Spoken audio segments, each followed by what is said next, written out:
ಕಾವೇರಿ ನೀರು ನಿಯಂತ್ರಣ ಸಮಿತಿಯ ನಿನ್ನೆ ಕೊಟ್ಟ ಆದೇಶವನ್ನ ಕರ್ನಾಟಕ ಸರ್ಕಾರ ಯಾವ ಮುಲಾಜಿಲ್ಲದಲೇ ತಿರಸ್ಕಾರ ಮಾಡಬೇಕು ಅನ್ನೋದು ನಮ್ಮ ಆಗ್ರಹ.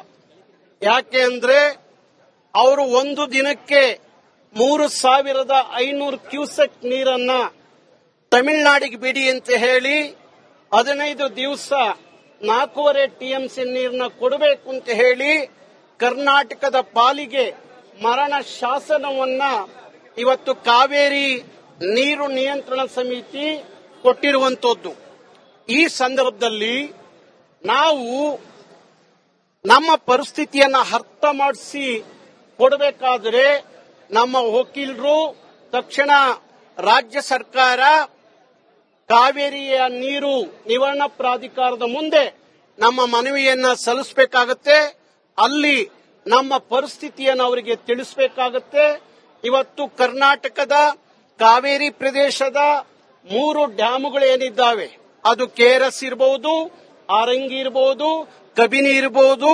ಈ ಯಾವ ಡ್ಯಾಮುಗಳಲ್ಲೂ ಸಹ ನಮಗೆ ಸಿಗುವ ನೀರಿನ ಪ್ರಮಾಣ ಕೇವಲ 12 ಟಿಎಂಸಿ ನೀರು. ಅದರಲ್ಲಿ ಒಂದು ತಿಂಗಳಿಗೆ ಬೆಂಗಳೂರಿಗೆ 3 ಟಿಎಂಸಿ ನೀರು ಬೇಕಾಗುತ್ತೆ ಕುಡಿಲಿಕ್ಕೆ. ಇನ್ನು ಉಳಿದ 9 ಟಿಎಂಸಿಯಲ್ಲಿ ನಾವು 4.5 ಟಿಎಂಸಿಯನ್ನ ತಮಿಳುನಾಡಿಗೆ ಬಿಟ್ರೆ ನಮಗೆ ಕುಡಿಯುವ ನೀರಿಗೆ ನಾವು ಏನು ಮಾಡಬೇಕು? ನಾವು ವ್ಯವಸಾಯಕ್ಕಾಗಿ ನೀರು ಕೇಳ್ತಾ ಇಲ್ಲ, ನಾವು ಕೇಳ್ತಿರೋದು ಕುಡಿಯುವ ನೀರಿಗಾಗಿ. ಆದ್ರೆ ತಮಿಳುನಾಡು ನೀರು ಕುಡಿಯುವ ನೀರಿಗಾಗಿ ಕೇಳ್ತಾ ಇಲ್ಲ, ಅವರು 2ನೇ ಬೆಳೆಗೆ ವ್ಯವಸಾಯಕ್ಕಾಗಿ ನೀರು ಕೇಳ್ತಾ ಇದ್ದಾರೆ. ಈ ಪರಿಸ್ಥಿತಿಯಲ್ಲಿ ಕುಡಿಯಕ್ಕೆ ನೀರಿಲ್ಲದ ಕಾರಣ ನಾವು ಮೊದಲನೇ ಆದ್ಯತೆ ಕಾವೇರಿಯ ನೀರು ನಿಯಂತ್ರಣ ಸಮಿತಿ ಹೇಳುವ ಹಾಗೆ ಕುಡಿಯುವ ನೀರಿಗೆ ಮೊದಲನೆಯ ಆದ್ಯತೆಯನ್ನ ಕೊಡಬೇಕು. ಇಲ್ಲಿ ಕುಡಿಯುವ ನೀರೇ ಇಲ್ಲದೆ ಇದ್ದಾಗ ತಮಿಳುನಾಡಿಗೆ ವ್ಯವಸಾಯಕ್ಕೆ ನೀರು ಬಿಡಿ ಅಂತ ಹೇಳಿದ್ರೆ ಅದು ಯಾವ ನ್ಯಾಯ ಅನ್ನುವ ತೀರ್ಮಾನವನ್ನ ರಾಜ್ಯ ಸರ್ಕಾರ ಮಾಡಬೇಕಾಗತ್ತೆ. ಅದಕ್ಕಾಗಿ ಕಾವೇರಿಯ ನೀರು ನಿಯಂತ್ರಣ ಸಮಿತಿಯ ಆದೇಶವನ್ನ ಧಿಕ್ಕರಿಸಬೇಕು ಅಂತ ಹೇಳಿ ನಾನು ಕರ್ನಾಟಕ ಸರ್ಕಾರವನ್ನ ಮನವಿ ಮಾಡ್ತಾ ಇದ್ದೀನಿ.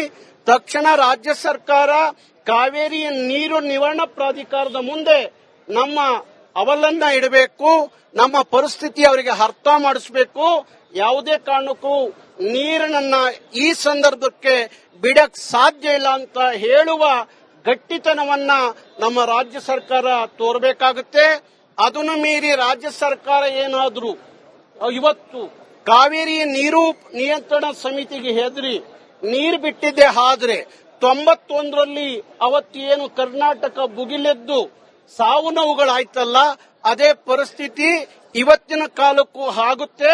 ಅದು ಆಗೋದು ಬೇಡ ಅಂದ್ರೆ ರಾಜ್ಯ ಸರ್ಕಾರ ಭಾರಿ ಎಚ್ಚರಿಕೆಯಿಂದ ಈ ಸಂದರ್ಭದಲ್ಲಿ ತೀರ್ಮಾನ ತಗೋಬೇಕು ಅಂತ ಹೇಳಿ ನಾನು ಒತ್ತಾಯ ಮಾಡ್ತಾ ಇದ್ದೀನಿ. ಹಾಗೆ ಇದೇ ಆಗಸ್ಟ್ 3ನೇ ತಾರೀಕು ತಮಿಳುನಾಡಿನ ಮುಖ್ಯಮಂತ್ರಿ